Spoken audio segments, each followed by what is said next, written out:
आज है 25 दिसंबर। कायद-ए-आज़म मोहम्मद अली जिन्ना की विलादत का दिन। पूरे मुल्क में आज यौम तातील। और अगर हमने अपने मुल्क को मजबूत करना है तो हमने ये नहीं देखना कि मैं मसीह हूँ। ये वो पाकिस्तान नहीं जिसका कायद ने तस्वर हमें दिया। उनका तो बहुत बड़ा हम पे एहसान, लेकिन हम एहसान फरोश कौम है। आर्ग्यूमेंट के जरिए करना, वो अपनी बात मनवाना, ये मैं नहीं समझता कि कायद-ए-आज़म मोहम्मद अली जिन्ना के अलावा और कोई भी कर सकता था।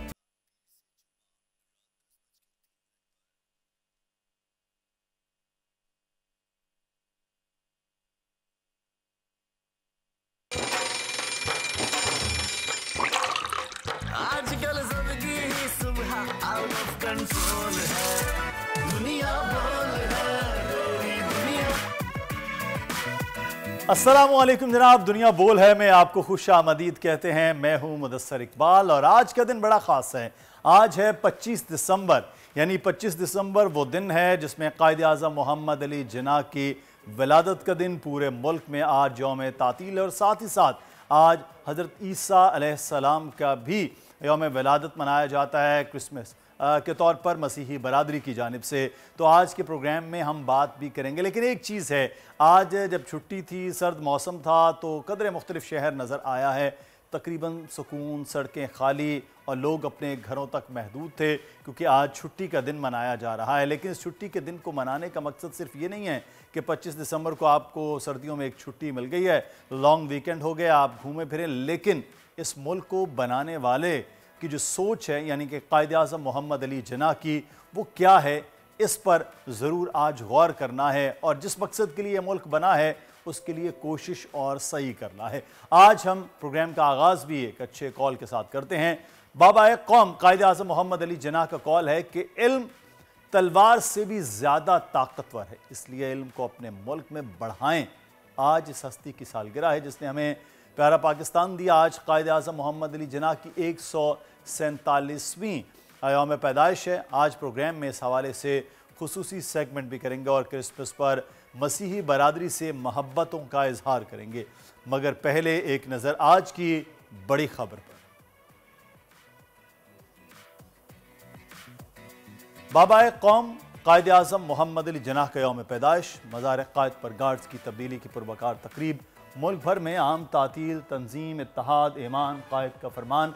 कायद के पाकिस्तान में आज शहर शहर तकरीबात होंगी। मोहम्मद अली जिन्ना को खिराज तहसीन पेश किया जाएगा।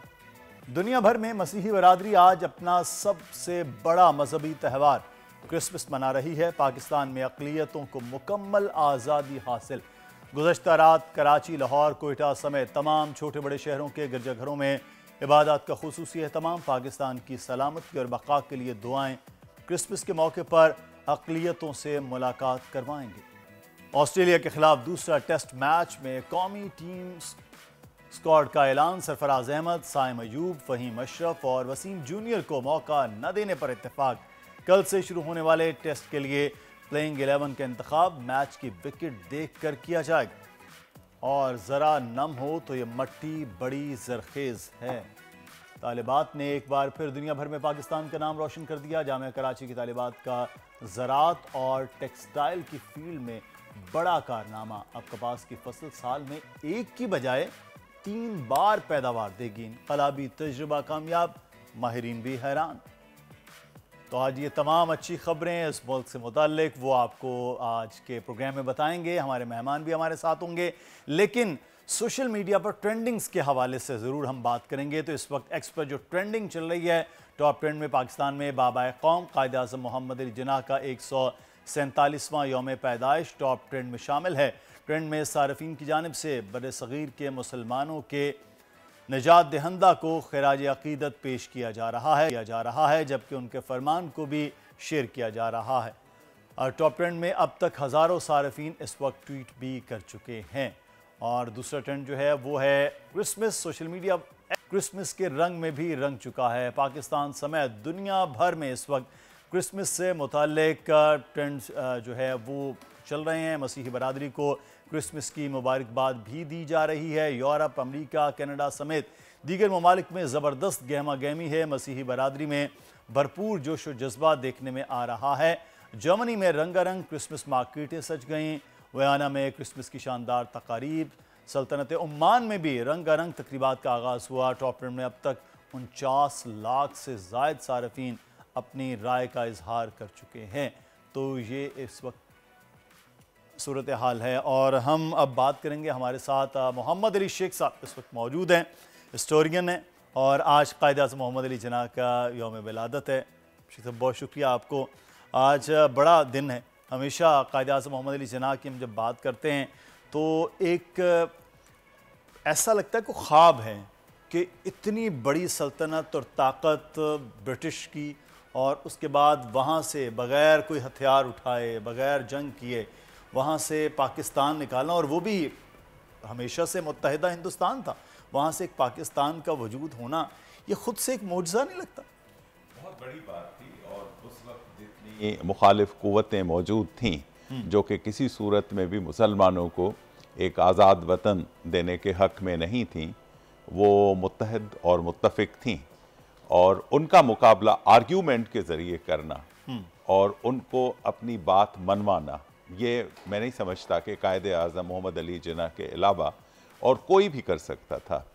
और इस बात का सबूत इस बात से भी आपको मिलता है कि जब 1930 में कायद-ए-आज़म यहाँ के मुसलमानों के अंदर जो इख्तलाफात थे, जो ग्रोही तज़ादात पैदा हो गए थे, उनसे थोड़े से बददिल होके लंदन चले गए और 4 साल वहाँ मुकीम रहे। तो इन 4 सालों में उनको कायल करने वाले लोगों में अल्लामा इकबाल सर-ए-फ़हरिस्त थे और वो उनको इंसिस्ट कर रहे थे कि आप आइए वापस और आके मुसलमानों को लीड करें, क्योंकि आप ही वो काम कर सकते हैं। तो उस नाते बिल्कुल आप दुरुस्त फरमा रहे हैं कि ये कायद-ए-आज़म मोहम्मद अली जिन्नाह की शख्सियत का कमाल था कि आज पाकिस्तान में हम लोग एक आज़ाद वतन में सांस ले रहे हैं। अच्छा, ये जब भी हम ये पढ़ते हैं कि अल्लामा ने कायद को कायल किया वापसी के लिए, तो अल्लामा को वैसे तो बड़ा विजनरी कहा जाता है हमेशा से, तो 1930 में कायद-ए-आज़म के अंदर वो क्या ऐसी चीज़ देख रहे थे अल्लामा कि आप वापस आएँ, आप यहाँ लीड कर सकते हैं मुसलमानों को? और इस वक्त जिस तरह से इख्तलाफात, और हुआ भी ऐसा कि फिर आहिस्ता आहिस्ता सब कायद के साथ जुड़ते गए और तमाम तर चीज़ें होंगी, ये क्या ऐसा आप हिस्ट्री में बताएंगे कि वजह थी कि कायद को ही देख रहे थे? बहुत से लोग थे यहाँ जी, बड़े बड़े नाम थे, लेकिन कायद क्यों? असल में लीडरशिप के लिए चंद क्वालिटीज़ की सख्त ज़रूरत होती है और कायद में वो क्वालिटीज़ मौजूद थी। मसलन एक जो सबसे बड़ी लीडर की क्वालिटी होती है वो होता है उसका करैक्टर जी। और करैक्टर के मामले में कायद-ए-आज़म मोहम्मद अली जिन्नाह के लिए लोग कहते थे कि इनका जो भी है ज़ाहिर बातिन वो एक सा है। सही, यानी आप इस बात से अंदाज़ा लगाएं कि कितना ट्रस्ट करते थे लोग कि एक वाक़या बयान किया जाता है कि खैबर पख्तूनख्वा जो आज का है उस ज़माने में नॉर्थ वेस्ट फ्रंटियर प्रोविंस कहलाता था, वहाँ एक जलसा आम था और वहाँ कायद-ए-आज़म तकरीर कर रहे थे और वो अंग्रेज़ी में तकरीर कर रहे, तो वहाँ पर जो लोग थे वो सर हिला रहे थे। तो उनमें से एक रिपोर्टर ने पूछा कि भाई आप तो नहीं समझते, पश्तो में बात कर रहे होते तो आप समझ जाते, लेकिन अंग्रेज़ी में बात कर रहे हैं और फिर भी आप सर हिला रहे हैं। तो उस आदमी ने जवाब दिया कि ये मुझे पता है कि जो भी ये कह रहा है वो सच कह रहा है। तो ये एक ट्रस्ट का लेवल था ना। तो उसके साथ दूसरा जो बहुत इम्पॉर्टेंट एक लीडर में होता है वो होता है उसका जहन, उसके आर्ग्यूमेंट्स का पावर, उसकी लॉजिक। वो भी मोहम्मद अली जिन्नाह साबित कर चुके थे। यानी इवन बहैसियत वकील के भी अगर आप देखें कि मुत्तहिदा हिंदुस्तान में वो फॉरेंसिक जो फील्ड है क्रिमिनल लॉ में उसके माहिर थे और वो बहुत ही आप समझें कि एनालिटिकल माइंड रिक्वायर्ड होता है उसके लिए। बिल्कुल। तो वो भी कायद-ए-आज़म में मौजूद था और उसकी वजह से उनके अंदर वो सलाहियत पैदा हो गई थी कि वो आर्ग्यूमेंट करके दलाइल के साथ अपनी बात मनवा सकते थे। ये दूसरी क्वालिटी थी। थर्ड जो अहम तरीन चीज़ थी वो था विजन, यानी आप देख सकें आगे, आज के बाद का देख सकें। तो कायद-ए-आज़म मोहम्मद अली जिन्नाह बाकी जो मुसलमान थे जो यहाँ पर मौजूद थे उनसे और आगे देखने की सलाहियत रखते थे।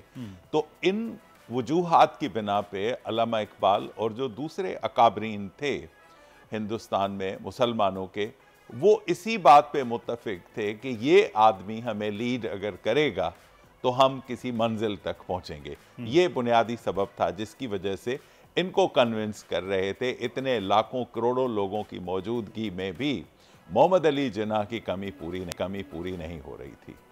लेकिन एक चीज़ ये कायदे आज़म पर बहुत ज़्यादा तनकीद की जाती है कि एक मुत्तहिदा हिंदुस्तान जो है उसकी आज़ादी जैसे वो था पहले वो होना थी। यहाँ पर इतने 100 साल से मुसलमान हुकूमत कर रहे थे और उसके बाद भी ये हो सकता था। ये कायद ने एक अलग वतन करके यहाँ तकसीम भी कर दिया हिंदुस्तान को और ये नुकसान हुआ। ये एक बड़ा आर्गूमेंट जो है वो बिल्ड किया जाता रहा है कि मुत्तहिदा हिंदुस्तान में ही मुसलमान को रहना चाहिए था 1947 में भी और आज भी 2023 में वो एक होता। इस पर आपकी क्या है? देखें, बात यह है कि कायदे आज़म मोहम्मद अली जिन्नाह शुरू में इसी ख्याल के हामिल थे। बिल्कुल। और 1918 में सरोजनी नायडू ने उनकी जो राइटिंग्स हैं और उनकी जो स्पीचेस हैं उन पे मबनी एक किताब शाया की जिसमें कायदे आज़म का टाइटल उन्होंने एम्बेसडर ऑफ यूनिटी रखा, एम्बेसडर ऑफ यूनिटी। और उनका मकसद यही था, बल्कि जब वो मुस्लिम लीग की मेंबरशिप ले रहे थे तो उस वक्त भी उन्होंने कहा था कि मुस्लिम लीग मुसलमानों के मफादात का तहफ़्फ़ुज़ करने के लिए मैं उसका हिस्सा बनता हूँ, लेकिन जो मेरा अल्टीमेट गोल है वो ये है कि मुत्तहिदा हिंदुस्तान को आज़ादी दिलवाई जाए अंग्रेज़ों से। लेकिन वक्त के साथ एवोल्यूशन के मराहिल, जैसे हम कहते हैं ना कि इवॉल्व होते, तो ये पता चलना शुरू हुआ कि हम तो एक वतन की बात करते हैं कि हिंदुस्तान हम सब, इवन अल्लामा इकबाल की शुरू वाली पोइट्री आप देखें, लेकिन जो दूसरा फरीक था जिसके पास तकरीबन 75% मेजॉरिटी थी, बिल्कुल, उनके जहनों में अब दूसरे ख्यालात आ चुके थे और वो ये समझते थे कि बहुत अरसा हो गया, मुसलमानों ने हम पे हुकूमत कर ली, उसके बाद अब अंग्रेज़ आ गए, अब मेजॉरिटी की बेसिस पे, डेमोक्रेसी की बेसिस पे हम अक्सरियत में होंगे। ये वो पॉइंट था जहां मुसलमानों को ये महसूस हो रहा था कि हम बिल्कुल हमेशा के लिए एक महकूम कौम की हैसियत अख्तियार करेंगे। उधर जो महासभा जो मुख्तलिफ हिंदू ऑर्गेनाइजेशंस पैदा हुई, उन्होंने ये कहना शुरू किया कि हम मुसलमानों को भी अगेन हिंदूज में कन्वर्ट करेंगे, हिंदुइज्म की तरफ, जो इनका असल मजहब था। तो ये वो थ्रेट्स थे कि जिनकी वजह से मुसलमान अकाबरीन को ये महसूस होने लगा कि एक तरफ ये मुस्तकबिल है कि हमें अल्टीमेटली जुल्म और तशद्दुद और जबरियत का निशाना बना के वापस हमें हिंदुइज्म में लाया जाएगा। हमारी इकनॉमी, हमारी जो डेवलपमेंट, देख लीजिए कि 100 साल पहले, आज अगर 2023 के बाद तकरीबन 100 साल पहले वही सोच जो है वो उस वक्त थी और आज हम उसकी तस्वीर देख रहे हैं। बिल्कुल, अमली के किस तरह से वो बाय फोर्स कन्वर्जन करने की कोशिश भी कर रहे हैं और जो वहाँ मुसलमान हैं उनका जो सूरत हाल है, जो हाल है, वो भी सबके सामने है। मैं शरीकी गुफ्तगू इस वक्त करेंगे। डॉक्टर नासरा जावेद इकबाल साहिबा हमारे साथ मौजूद हैं। बहुत शुक्रिया जस्टिस साहिबा आपके वक्त का। आज का दिन कायदे आज़म मोहम्मद अली जिन्नाह की यौम विलादत का दिन है, तो जस्टिस साहिबा ये आज का जो दिन है इसको जब हम मनाते हैं कि कायदे आज़म के आज सालगिरह है, बर्थडे है, 25 दिसंबर है, लेकिन आपने पाकिस्तान जब बना उसके अवाइल में ही चीज़ों को देखा और आज तकरीबन हम 75 साल से ज़ायद का वक्त गुजार चुके हैं। कायद का जो पाकिस्तान है, जो कायद की सोच और विज़न है, क्या ये वो पाकिस्तान है जिसको आज हम कहते हैं कि कायद का पाकिस्तान? मैं समझती हूँ ये वो पाकिस्तान नहीं जिसका कायद ने तस्वर हमें दिया था। उनका तो बहुत बड़ा हम पे एहसान, लेकिन हम एहसान फरोश कौम है और ना हम कायद आज़म को याद करते हैं जिस अंदाज में करना चाहिए और ना उनका हम ये एहसान जो है उसका कोई फ़ायदा उठाते हैं या उसका बदला चुकाते हैं। हम लोग जो हैं, हम क्या कहूँ, हम आज़ादी की कीमत नहीं हम पाते सही तौर पे जैसे पानी चाहिए। और अगर हम आज़ादी की कीमत नहीं पाएंगे तो उसका नतीजा ये होगा कि हम फिर गुलामी के दौर में चले जाएंगे। तो जस्टिस साहिबा, क्या वजूहात हुई कि आहिस्ता आहिस्ता जो है वो मुस्लिम लीग के अकाबरीन हों, कायदे आज़म मोहम्मद अली जिन्नाह के साथी हों, वहाँ से आहिस्ता आहिस्ता ये चीज़ें शुरू होती गई और आज वो बिल्कुल रास्ता ही मुख्तलिफ है। वो जो एक विज़न कायद का था उससे बिल्कुल हम हटे। यहाँ पर सरमायादारियत भी वजूद में आई, यहाँ पर आमरीत ने भी राज किया, यहाँ पर जागीरदारियत भी मजबूत हुई। यहाँ जो एक जमहूरियत का तसव्वुर है वो क्यों कमज़ोर पड़ा? इसलिए कि हर शख्स चाहता है कि दो सरमाया वो घेर सके, वो घेर दे। आजकल सरमायादारी का निज़ाम और सरमायादारी के निज़ाम में किसी को कौम का फायदा नजर नहीं आता। सब यही सोचते कि हम अपनी जेबें कैसे भरें। कायदे आज़म का तो कभी ये तस्वर था ही नहीं। बिल्कुल, वो चाहते थे कौम भी फलाह पाए और उनके नजरियात जो हैं वो आम तौर पर मकबूल आम हो, लेकिन ऐसा हुआ नहीं। बिल्कुल। ये हमारी बहुत बदकिस्मती। जितने भी आए हैं हमारे यहाँ काबरी, सब सिर्फ अपनी खातिर आते हैं, और अपनी खातिर आते हैं तो सिर्फ अपनी जेबें भरने को आते हैं, और कोई काम नहीं। बिल्कुल। और कायद का नाम जो है, जैसे साहिबा साथ रहिएगा आप, मोहम्मद अली साहब, ये कायद का नाम है, कायद का पाकिस्तान है। ये 25 दिसंबर का दिन हो गया, फिर हम 9/11 का दिन मना लेते हैं ज़्यादा से ज़्यादा। तो ये कायद आज़म मोहम्मद अली जिन्ना सिर्फ नोट की हद तक तो हमने कबूल कर लिए, कायद के वो फरमोदात, इस मुल्क के लिए काम, ये जमहूरियत के रास्ते, इससे पीछे हटे आहिस्ता आहिस्ता। ये को प्लान लग रहा है आपको रियासत में इस तरह? देखें, बात यह है कि कोताहियाँ तो हुई हैं, इसमें कोई शक नहीं कि बहुत सारे शोबे जो कायदे आज़म ने हमारे लिए जो आइडियल्स छोड़े, जो विज़न छोड़ा, हमने उसको नज़रअंदाज कर दिया, इसमें कोई शक नहीं। लेकिन मैं उसको डूम्सडे सिनेरियो पेंट नहीं करता। अच्छा। कि हम ये कहें कि बस सब ख़त्म हो गया, हर चीज़ ख़त्म हो गई, ऐसी बात भी नहीं है। वी आर समवेयर, जैसे बीच में होते हैं ना, कि वो तो हम हासिल नहीं कर पाए जो कायदे आज़म चाहते थे, लेकिन ऐसी भी हालत नहीं है कि हम 1947 में जो मुसलमानों की हालत थी उससे कोई हम उस दर्जे पे पहुँचे हुए हों या उससे कमतर चले गए हों। बहुत सारे शोबे हैं जहां हमने तरक्की की है, हम आगे बढ़े हैं। मेरा चूँकि तालीम के साथ ज़्यादातर ताल्लुक़ रहा है, तो मैं उस हवाले से कहता हूं कि जब 1947 में पाकिस्तान बना था तो उस वक्त 2 यूनिवर्सिटीज़ थीं पूरे पाकिस्तान में, मौजूदा पाकिस्तान में। एक यूनिवर्सिटी ऑफ पंजाब थी जो 1882 या 1883 में बनी। 1883 में, मैं उसका स्टूडेंट हूं। अच्छा, माशाल्लाह, गुड, वेरी गुड। और दूसरी सिंध यूनिवर्सिटी थी जो 4 महीने पहले अप्रैल 1947 में बनी थी। अब ये आज 250 के करीब यूनिवर्सिटीज़ हैं, यानी जहां 2 यूनिवर्सिटीज़ थीं 1947 में, वहां 250 के करीब हैं, यानी 100 गुना इजाफा हो गया उस हवाले से। अच्छा, इसी तरह से आप दूसरे शोबों में देखेंगे कि जहां भी आप मुसलमानों के अगर एम्प्लॉयमेंट के निकालेंगे स्टेटिस्टिक्स, आप इकनॉमिक सिचुएशन जो मुसलमानों की थी, कितने मालदार लोग थे, कितनी इंडस्ट्रीज़ थी, हर लिहाज से हम बेहतरी की तरफ तो आए हैं, इसमें तो कोई शक नहीं। अलबत्ता जो मंजिल उन्होंने देखी थी कायदे आज़म ने, उनमें कई मामलात ऐसे हैं जिनमें हम पीछे हैं। मसलन वो औरतों के हवाले से उनके जहन में ये था, और उन्होंने मिसाल कायम करके दिखाई, अपनी बहन फातिमा जिन्ना हो, उनकी बेटी इवन रती के उनकी जो अहलिया थी रती, और उनकी बेटी दीना वाडी, आप देखें इन तमाम लोगों में, उन तमाम ख़वातीन के ज़रिए उन्होंने हमें एक मैसेज दिया था ना कि पाकिस्तान के अंदर एक औरत कैसे होगी, बेटी कैसी होगी, बहन कैसे होगी, बीवी कैसे होगी।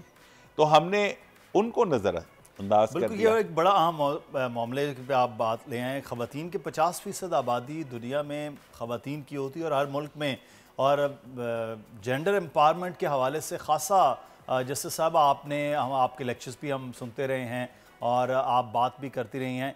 कायद का ये एक बहुत बड़ा विज़न है अब, जिसमें हम आपको देखते एक तवील अरसे से आप एक पढ़ी लिखी ख़वातीन के साथ हैं ऐसे, लेकिन हम वो अशरे अशीर भी नहीं कर पाए कि आप अपनी ख़वातीन को बराबर लाते मर्दों के साथ और चीज़ें आगे बढ़ पाती। तो कायद का तो ये भी एक विज़न था, ये भी कुछ सोचा समझा प्लान था कि ख़वातीन को ना पढ़ाया जाए, उनको आगे ना लाया जाए, और जेंडर एम्पावरमेंट जो सोशो इकनॉमिक डेवलपमेंट के लिए बड़ी ज़रूरी है वो नज़र भी ना आए कहीं। कायदे आज़म तो चाहते थे कि ख़वातीन और मर्द जो है वो बराबर की सतह पे हों, क्योंकि आधी आबादी हमारी ख़वातीन। बिल्कुल। लेकिन असल में ख़वातीन ने खुद भी इस तरफ तवज्जो नहीं की, उनको शऊर ही नहीं हुआ, इसलिए कि हम हिंदू पिदरसरी निज़ाम में पैदाइश पाई और परवरिश पाई, जी। तो वही तब तमाम था नजरिया कि ख़वातीन जो है वो कम तर हैं, लेकिन ऐसा है नहीं। और अब जी। मेरा ख्याल है ज़माने में तब्दीली आ रही है और इंशाल्लाह आती रहेगी। और जैसे इकबाल ने फरमाया, नहीं है ना उम्मीद इकबाल अपनी किस्ते वीरां से, जरा नम हो तो ये मट्टी बड़ी जरखेज है साथ। तो इंशाल्लाह ख़वातीन तरक्की करेंगे और ख़वातीन की तरक्की के साथ कौम भी तरक्की करेगी। तो कौम तो तभी तरक्की कर सकती है जब सारी आबादी जो है वो उसमें अपना हिस्सा डाले। सही। अच्छा, नौजवानों के हवाले से कायद जो हैं वो बड़ा जैसे साहिबा बड़े पुरुम्मीद रहे हैं और मुख्तलिफ़ यूनिवर्सिटीज़ में, कॉलेजेस में उस वक्त जब उनके खिताबात हैं हम वो देखते हैं, पढ़ते हैं, तो नौजवानों को वो बहुत आगे देखते हैं। लेकिन आज यूथ जो है वो बड़ा लगता है कि मायूसी है, और दूसरा मायूसी के साथ साथ मादियत परस्ती का जो एलिमेंट है वो नौजवानों में वो बहुत ज़्यादा। सबसे पहले कि नौकरी किस तरह हो, पैसा ज़्यादा कैसे कमाया जाए, मुल्क का, सिस्टम का, चीज़ों का बहुत बाद में आ जाता है। अब ये जो सोच है ये हमारे तरबियत के मामलात में, सिलेबस की वजह से, या फिर हम जो ग्लोबलाइजेशन में आए हैं और सरमायादारियत का उसका असर हुआ है, उसकी वजह से नौजवानों की हालत है? क्योंकि आप खुद भी उस्ताद रही हैं, मैं इसलिए आपसे जानना चाह रहा हूँ। असल में बात यह है कि नौजवान जो हैं वो उनमें शऊर कम होता गया और सुस्त भी हो गए। उनकी निगाह बुलंद उस तरह नहीं है जैसे होनी चाहिए। न सुखन दिल नवाज है न जान पुरखोज। यही हमें चाहिए रफ्ते सफर मीरे कारवां के लिए। तो न मीरे कारवां बनने की उनमें कोई तजस्सुस है, ये तो चाहिए चीते का जिगर और शाही का तजस्सुस। बिल्कुल। लेकिन ये हमने खुद पैदा करना है और ये स्कूलों का काम है कि नौजवानों में ये सारा जो है तजस्सुस ये पैदा करे और उनको इस बात का एहसास दिलाए कि माशरे में उनका कितना अहम किरदार है। देखिए 64% तो हमारी आबादी नौजवानों की है, और अगर हमने तरक्की करनी है तो इन्होंने ही आगे बढ़ के तो बूढ़ों की जगह लेनी है। क्योंकि बूढ़े तो अब जो है ना वो कहते हैं जवानों को पीरों का उस्ताद कर, फिरत को गुलामी से आज़ाद कर। तो ये वक्त आया है कि ऐसा हो तो फिर ही हम आगे जा सकते। बिल्कुल, ये ज़रूरी है कि, और वो जो कहते हैं ना कि ईंट और गारा मौजूद है, अब इमारत की तामीर किया जाना वो ज़रूरी है। तो उसके लिए लीडरशिप के भी मामलात, और लीडरशिप नौजवानों से ही पैदा होती है। लेकिन इस पे हम बात करेंगे। मोहम्मद अली शेख साहब भी हमारे साथ मौजूद हैं, वो खुद भी दर्स व तदरीस से वाबस्ता हैं, उनसे भी बात करेंगे कि ये जो कायद की सोच है वो अब कहाँ है और कैसे। हमें छोटे से एक ब्रेक की जानिब बढ़ना है। मेहमान हमारे साथ हैं, नाज़रीन आप भी हमारे साथ रहिएगा। आजकल सबकी ही सुबह आउट ऑफ कंट्रोल है, दुनिया बोल है, पूरी दुनिया बोल है। आप सब आजाद हैं अपने मंदिरों में जाने के लिए, आप सब आजाद हैं अपनी मस्जिदों में जाने के लिए और किसी भी और इबादतगाह में जाने के लिए। इस ममलकत पाकिस्तान में आपका ताल्लुक किसी भी मजहब, जात या अकीदे से हो, ममलकत का इससे कोई सरोकार नहीं। आप देखेंगे कि वक्त गुजरने के साथ साथ हिंदू हिंदू नहीं रहेंगे और मुसलमान मुसलमान नहीं रहेंगे। मजहबी मानों में नहीं, क्योंकि ये हर फर्द का जाती अकीदा है, बल्कि सियासी मानों में वो एक ही रियासत के बराबर के शहरी होंगे। तो जनाब, ये कायद आज़म मोहम्मद अली जिन्ना की 11 अगस्त की तकरीर का बहुत हवाला दिया जाता है और इस पे भी हम आज बात कर लेंगे। लेकिन हमें इस स्टूडियो में हमारे एक और मेहमान ने ज्वाइन किया है। शायरा हैं, मुसन्निफ़ा हैं, गुलनार आफरीन साहिबा, बहुत शुक्रिया आपके वक्त का। आपका नाम कितना खूबसूरत है। Thank you Afreen. आपका भी बहुत शुक्रिया, आपने मुझे याद किया इस वक्त में जबकि हमारे कायद की पैदाइश का दिन है। मुझे बहुत खुशी है, आप लोगों का बहुत शुक्रिया। आपका बहुत शुक्रिया कि आप तशरीफ़ लाई हैं। और मैं 11 अगस्त की तकरीर, क्योंकि ये हम बात करना चाह रहे थे, तो आज ये कुछ जुमले भी हमने सुनाए। ये 11 अगस्त की तकरीर कायद आज़म जो पाकिस्तान चाह रहे थे सब के लिए, वो तो एक ऐसा पाकिस्तान है जिसमें तमाम काबिल कबूल हैं, लेकिन फिर ये दो कौमी नज़रिया, ये उससे बिल्कुल हटके है जो 11 अगस्त की तकरीर है। ये एक बड़ा अजीब सा बिल्कुल सी बात हो जाती है। नहीं, मैं नहीं समझता कि इन दोनों में कोई भी इख्तलाफ है। बात यह है कि दो कौमी नज़रिए की बुनियाद ये थी कि बरे सगीर में दो अलग कौमें रहती हैं, मुसलमान भी हैं और हिंदूज़ भी हैं। जो मैंने आपको पस मंज़र बताया कि मुसलमानों को ये अंदेशा था कि हिंदू डोमिनेशन में हम जिंदा नहीं रह पाएंगे अपनी पूरी पोटेंशियल के साथ। अब इसका मतलब ये नहीं कि ये एक्सक्लूसिवली सिर्फ मुसलमानों के लिए होगी, और न ही अगर हिंदुस्तान जो हिंदूज के लिए मुल्क था तो उसमें सिर्फ हिंदूज होंगे और बाकी कोई भी नहीं होगी। बुनियाद ये था, जैसे आप यूरोप में देखते हैं, मुख्तलिफ स्टेट्स एक दूसरे के साथ रहते हैं और उनके जो पॉपुलेशन में डिफरेंट कंपोजिशंस होती हैं, और उस हालत में वो सब के सब बराबर होते हैं। तो जिन्ना साहब की आप देखें कि पूरी जो तालीम थी वो इंग्लैंड में गुजरी। इंग्लैंड में क्या निज़ाम था?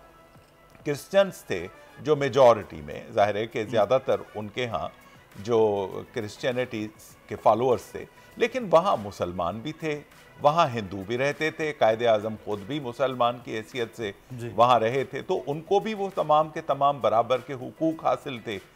ये सोचना कि दो कौमी नज़रिए का ये मकसद था कि बस सिर्फ एक ही कौम पाकिस्तान में होगी और बाकी किसी को रहने की, जिंदा रहने की इजाज़त ही नहीं होगी, तो वो मेरा ख्याल है कि मिसकॉन्सेप्शन है। तो वो अपनी जगह था। 11 अगस्त के अलावा भी आप पूरी जिन्ना साहब की तकारीर देख लें, मैंने जो भी स्टडी की है मुख्तलिफ मौक़े पे, हर जगह पर आपको वही विजन मिलता है, वही व्यूज़ मिलते हैं, और वो ये कहते हैं कि जो कुछ हिंदुस्तान में मिनॉरिटी मुस्लिम्स के साथ हो रहा है वो किसी सूरत में भी पाकिस्तान में मिनॉरिटीज के साथ नहीं होगा, नहीं होना चाहिए। ये बार बार वो कह रहे हैं 11 अगस्त के अलावा भी कि वहां पर उनको पूरा भरपूर आज़ादी होगी कि वो अपने मजहब के मुताबिक करें। सिर्फ ये था कि मुसलमानों को इकनॉमिक इंडिपेंडेंस होगी, मुसलमान अपने तौर पर जो पोटेंशियल उनके अंदर है उसको पूरी तरह से एक्सप्लॉइट करके रह सकते हैं। किया जा रहा होता था मुसलमानों को, उस वक्त वो नहीं होगा। क्या आज़ादी है, मजहबी भी आज़ादी है और हर तरह की आज़ादी उनको भी, और जो बाकी कौमियतें यहाँ होंगी उनके लिए भी। गुलनार आफरीन साहिबा, आप माशाल्लाह जो है वो एक तवील अरसा पाकिस्तान में मुख्तलिफ शख्सियात के साथ भी आप रही हैं,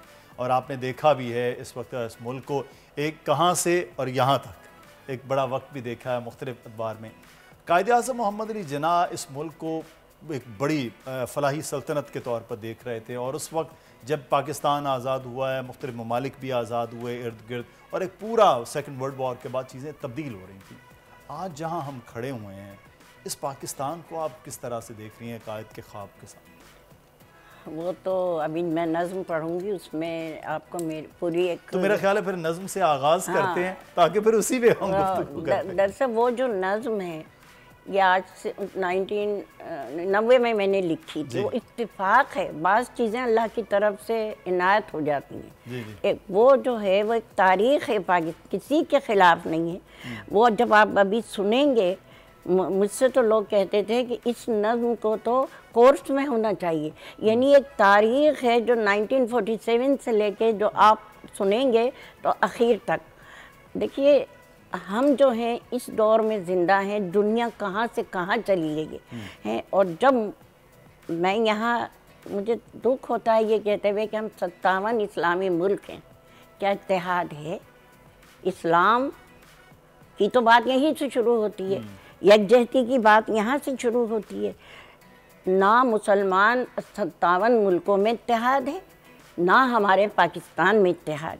जब उम्मत मुसलमान में इत्तेहाद होगा तो हमारे यहाँ भी वही निज़ाम आएगा, क्योंकि सबसे बेहतरीन निज़ाम इस्लाम है। हमने उसको छोड़ दिया। मसावात है उसके अंदर, बराबरी है, चाहे आप हिंदू रह रहा है, ईसाई रह रहा है, कोई भी रह रहा है, उसके हुकूक वही हैं जो एक मुसलमान रहने वाले के हैं। ये हमारे रसूल की हदीस भी है। तो हमें हमारे रसूल ने ऐलान नबूवत नहीं किया 40 साल तक। क्या किया उन्होंने? उन्होंने इंसानियत की खिदमत की, बिल्कुल अमल से बताया कि मुसलमान को कैसा होना चाहिए। उन्होंने 40 साल इबादत में अंदर छुप के गुजारे, गारों में नमाजें पढ़ी और इंसानियत का प्रचार उन्होंने बाहर निकल के किया। दुश्मन था, दोस्त था, काफिर था, वो उसके तीमारदारी से लेके देखभाल से लेके उन्होंने एक अमल बता दिया है और वो काम हमें बताया जो उन्होंने खुद किया। क्या मुसलमान कहलाने के हम लायक हैं? मैं चाहूँगा कि जो आपने ये नज़्म है ना उसको मंजूम आप अतिया कीजिए ताकि उस पे हम करते हैं गुफ्तगू। उनसे कायद आज़म से खिताब, जब मैंने 90 में ये लिखी थी तो लाखों का मजमा था। जब मैंने ये नज़्म पढ़ी, ये जंग ने लिखा था, तो उसके बाद लोगों ने मुझे चैलेंज किया कि भाई तुम कायद आज़म से तो खिताब कर दिया तुमने, तुम्हारी आवाज़ उन तक गई होगी। तो उन्होंने क्या कहा, मैंने उसका जवाब भी लिखा हुआ है, लेकिन मेरी नज़्में तवील होती हैं, तारीख़ी हैं, इसलिए बहरहाल मैं कायद आज़म का आपको सुनाती हूँ कि इसमें वो पूरी डिटेल आ जाती है कि कायद आज़म से खिताब मेरा। कायद आज़म से खिताब है, कायद आज़म आओ ज़रा तुम देखो अपना पाकिस्तान। कायद आज़म आओ ज़रा तुम देखो अपना पाकिस्तान, जिसकी बुनियादों की खातिर लाखों ने दी अपनी जान, जिसकी खातिर खेत जले, खलियान जले, घर बार लुटे, माओं के कलेजे चाक हुए, जब कड़ियल बेटे खाक हुए, फूलों का संगासन डोल गया, परवाज परिंदे भूल गए, एहसास के झरने सूख गए, दरिया की रवानी रुक सी गई, यूँ खून की होली खेली गई। दुश्वार बहुत थी राह तलब हर गाम, मगर हम साथ रहे, हम बन के तुम्हारी शान रहे, हाथों पे लिए कुरान रहे, जो तुमने कहा वो हमने कहा, लेके रहेंगे पाकिस्तान, बन के रहेगा पाकिस्तान। कायद आज़म आओ ज़रा तुम देखो अपना पाकिस्तान, जिस धरती को खून दिया था उस धरती के हाल बुरे हैं, मकरो रिया के जाल बिछे हैं, नफ़रत की वो आग लगी है, बस्ती सारी नर्क बनी है, चेहरे सब कुमलाए हुए हैं, पेकर सब कजलाए हुए हैं, जलते सारे दीप बुझे हैं, राह दिखाने वाले तारे एक एक करके टूट रहे हैं, घर के घर वीरान हुए हैं, लाशों के अंबार लगे हैं और चोर लुटेरे कातिल सारे, चोर लुटेरे कातिल सारे शहर के चौकीदार हुए हैं, हिर्स हवस के मत वाले भी धरती के हकदार हुए हैं, और कोई नहीं ये देखने वाला, कोई नहीं कुछ पूछने वाला, किन हाथों में सौंप गए तुम जान से प्यारा पाकिस्तान। कायद आज़म आओ ज़रा तुम देखो अपना पाकिस्तान, जिस धरती को खून दिया था उस धरती के हाल बुरे हैं, मकरो रिया के जाल बिछे हैं, नफ़रत की वो आग लगी है, बस्ती सारी नर्क बनी है, चेहरे सब कुमलाए हुए हैं, पेकर सब कजलाए हुए हैं, जलते सारे दीप बुझे हैं, राह दिखाने वाले तारे एक एक करके टूट रहे हैं, घर के घर वीरान हुए हैं, लाशों के अंबार लगे हैं, चोर लुटेरे कातिल सारे शहर के चौकीदार हुए हैं, हिर्स हवस के मत वाले भी धरती के हकदार हुए हैं, कोई नहीं ये देखने वाला, कोई नहीं कुछ पूछने वाला, किन हाथों में सौंप गए तुम जान से प्यारा पाकिस्तान। कायद आज़म आओ ज़रा तुम देखो अपना पाकिस्तान, ये धरती थी इंसानों की, ये धरती थी अरमानों की, ये धरती थी कुछ ख्वाबों की जो अल्लाह मैंने देखे थे, कुछ धरती थी कुछ, ये धरती थी कुछ ख्वाबों की, इस धरती के मैदानों में, इस धरती के मैदानों में इस धरती के मैदानों में खुशियों के रंग बिखरते थे, गाते थे पंछी गीत, यहाँ होती थी बहारें मस्त, यहाँ आकाश की इस ऊंचाई से ये धरती गले मिल जाती थी, हर दिल की कली खिल जाती थी, लेकिन एक दिन वो आया, सूरज ने मुंह को ढांप लिया, फिर दिन की किस्मत सोसी गई, रातों की हलावत खोसी गई, चेहरों पे नकाबे डाले हुए बेदर्द इधर भी आ निकले और आग लगाते वादी में, इंसान को जलाते राहों में। वो भूख बने, इफलास बने, वो शोला बने, वो आग बने, इंसान थे मगर शैतान बने। और अब ये धरती है मोहताजों की, मजबूरों की, महर बलब इंसानों की। ये लोग अभी तक जिंदा हैं, ये जिंदा क्या बस मुर्दा हैं। इन्हें राहजनों ने लूटा है, इन्हें कज़ाकों ने मारा है। आलाम की काली रातें हैं और अश्कों की बरसातें हैं। इन महलों में, ऐवानों में, शफ़ाफ चमकती मेज़ों पर एक बज़्म सजाई जाती। अखलाक के चर्चे होते हैं, तहजीब के किस्से होते हैं, और इन ऐवानों से दूर कहीं ईमान को तोला जाता है, इंसाफ को बेहतर जाता है। सत्तारे दिल की ख्वाहिशों पर, इंसान की बरहना लाशों पर यहाँ भूखे गिर मंडाते हैं। यहाँ मौत का सिक्का चलता है, इस दोज़ख में सब जलता है। और क्या जुल्म है इनको याद नहीं, अजदाद ने जो कुर्बानी दी। क्यों बहनें जहाँ पर खेल गईं, माओं की कैसे को चली, तारीख के एक एक सफ़े पर वो खून से लिखी तहरीरें सब भूल गए हैं ये नादान। कायदे आज़म, आओ ज़रा तुम देखो अपना पाकिस्तान। बहुत खूब जी तवील लेकिन दर्द भरी वो तमाम दास्तान आप बता रही 1990 में ही आपने लिखी, लेकिन अलमिया ये कि 2023 में भी हम सिचुएशन वहीं और उसी जगह खड़े हैं।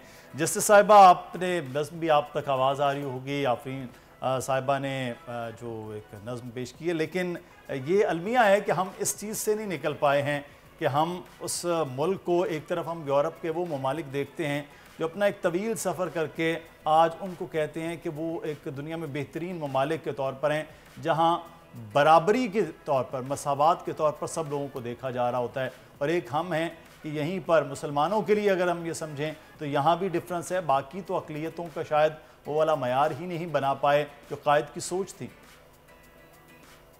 बस ये ऐसा ही हाल है कि हम कहने को कुछ है और करते कुछ है। लेकिन जो शायरा ने अभी नज़म पढ़ी वो तो मेरे दिल में उतर गई, बहुत ही अच्छी इनकी नज़म थी। और काश लोग ये सुने और इस पर अमल भी करें और उनको पता लगे कि हमने किस तरीके से आगे चलना है, क्योंकि पाकिस्तान को आगे ले जाने के लिए और कोई तरीका नहीं सिवाय इसके कि हम सब उसमें अपना अपना हिस्सा डालेंगे, तो फिर इंशाल्लाह हमें तरक्की होगी और दुनिया की तरक्की आप सब ममालिक में हम शरीक होंगे इंशाल्लाह। बिल्कुल, ये इंशाल्लाह, ये तो अब अपना अपना हिस्सा डालने वाली जो बात कर रहे थे, यूथ की जो आप बात कर रही तो यही है। लेकिन प्रोफेसर साहब, मैं एक चीज़ आपसे ये जानना चाहूँगा, कायदे आज़म का आज क्योंकि दिन है जहाँ हम कायद की जद्दोजहद की बात करते हैं, उनके सियासी विजन की बात करते हैं, वहाँ उनकी अपनी ज़ाती ज़िंदगी के हवाले से भी बात करते हैं। कायद जितने बड़े लीडर थे, हम समझते ज़ाती ज़िंदगी में उनके ख़ासे नशेब व फराज रहे, उनके लिए मुश्किलात रहीं, क्या वजह इसकी है? बुनियादी तौर पे तो वही था कि बहुत अच्छे कैरेक्टर वाले इंसान थे। अब आप देखिए कि इनकी जो पहली शादी है जी, वो होती है एमी बाई के साथ, जब इनकी उम्र तकरीबन 15-16 साल की उम्र है। 1892 के फैब में होती है। सही। और 10 महीने, तकरीबन 9-10 महीने वो शादीशुदा ज़िंदगी के साथ बसर करते हैं। उसके बाद इंग्लैंड चले जाते हैं, पीछे एमी बाई की वफ़ात हो जाती है। अब आप देखिए कि वहाँ से लेके और जब तक रती उनकी ज़िंदगी में नहीं आती, 25 साल का बीच में अरसा है जी। 25 साल कायदे आज़म लंदन में भी हैं, कराची में भी हैं, बॉम्बे में भी हैं, पैसा भी आ चुका है, लेकिन कोई स्कैंडल, कोई अफेयर, किसी का आपको जिक्र नहीं मिलेगा। यानी उनके जो कैरेक्टर के हवाले से, और उसके लिए बाज़ लोगों का, जिनमें मैं भी शामिल हूँ, उनका यही ख्याल है कि इतने गहरे नुकूश छोड़े थे उनकी पहली अहलिया ने। वो हम अंडर एस्टिमेट करते हैं जी कि 25 साल जैसे वो इमोशनली फ्रोज हो गए ना। उसके बाद फिर दूसरी एक औरत उनकी ज़िंदगी में उस तरह से आती है, रती की सूरत में, और एज डिफरेंस बहुत है, लेकिन मज़हब का फ़र्क है। उसके बावजूद दोनों का पैशन है, मोहब्बत है, जिसकी बिना पे वो दोनों करीब आते हैं। और वो भी चंद साल शादी चल पाती है, उसके बाद फिर आहिस्ता आहिस्ता सेपरेशन होती है। और जो अगर हेक्टर बुलेथो की किताब इन क्वेस्ट ऑफ जिना हम देखें तो उसमें जिना अपने दोस्त को बता रहे हैं, एक खातून है, उनको बता रहे हैं कि ये मेरी ज़िंदगी की बहुत बड़ी गलती थी कि मैंने रति के साथ शादी की। वो कम उम्र थी और मुझ पे जिम्मेदारी आयद होती है, मुझे जज्बात में नहीं बढ़ना चाहिए था। और वो जब रति के साथ उनकी शादी, मोहब्बत उनकी वो एक बहुत लाजवाल किस्म की मोहब्बत थी कि उसके बाद फिर आप देखते हैं कि पूरी ज़िंदगी उनकी गुजर जाती है और फिर कोई औरत उनकी ज़िंदगी में दाखिल नहीं होती। कुछ लोग मुदस्सिर साहब होते हैं जो किसी ऑब्जेक्टिव के साथ कमिटेड होते हैं। उनके लिए ज़िंदगी का मकसद यही होता है कि वो जिस ऑब्जेक्टिव के साथ मुंसलिक है उसको अचीव किया जाए। तो ज़ात से बढ़कर जो है वो उस पैशन में है, उस विजन में चल रहे हैं। एग्जैक्टली। तो ये जिना साहब का एक तरह से अलमियाम ट्रेजेडी उनकी लाइफ की कह सकते हैं, क्योंकि वो शेक्सपियर के बड़े शेदाई थे और बचपन से ही उनको शेक्सपियर के साथ, बल्कि मैं जब सिंध मदरसा में प्रिंसिपल था, मैंने वो किताबें देखी जो जिना साहब ने शेक्सपियर के मुतालिक पढ़ी थी। जिना साहब 4.5 साल सिंध मदरसा के तालिबे इल्म रहे थे। तो बात यह है कि वो शेक्सपियर के हर ड्रामे को अगर आप देखेंगे तो उसमें ट्रेजेडी होती है। तो जिना साहब की ज़िंदगी भी एक तरह से शेक्सपियर के ड्रामे की तरह से थी। अच्छा, एक चीज़ आपने सिंध मदरसातुल इस्लाम के हवाले से बात की, हमने कायद को देखा कि तालीम के ऊपर, अभी जब नज़्म पढ़ रही थी उस वक्त गुलनार आफरीन साहिबा, उस वक्त ये सारी चीज़ें जो हैं कि तालीम से मामला, और कायद जो हैं वो एजुकेशन के ऊपर, नौजवानों के ऊपर बहुत ज़्यादा, आपके मदरसातुल इस्लाम के हवाले से कुछ और अपनी भी मेरे ख्याल में डोनेशन करके गए थे अपनी जायदाद, ऐसा कुछ मैं चाहूँगा क्लियर भी कीजिए।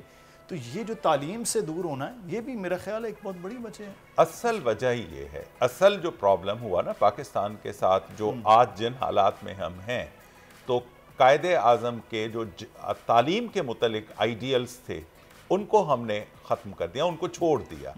अब आप देखिए जिना साहब की आखिरी वसीयत पढ़ें। आखिरी वसीयत में उन्होंने अपनी जो पूरी जायदाद है जो कि करोड़ों में बनती थी, आज के अरबों में बनती है, वो 3 तालीमी इदारों को दी। उन्होंने पूरी जायदाद, यानी टोटल 6 तालीमी इदारे उन्होंने सिलेक्ट किए। उनमें से 3 तालीमी इदारे ऐसे थे जिनको एक फिक्स्ड रकम दी गई। मसलन उनमें एक था अरबिक कॉलेज जो दिल्ली का है, उसको 25,000 दिए। सही।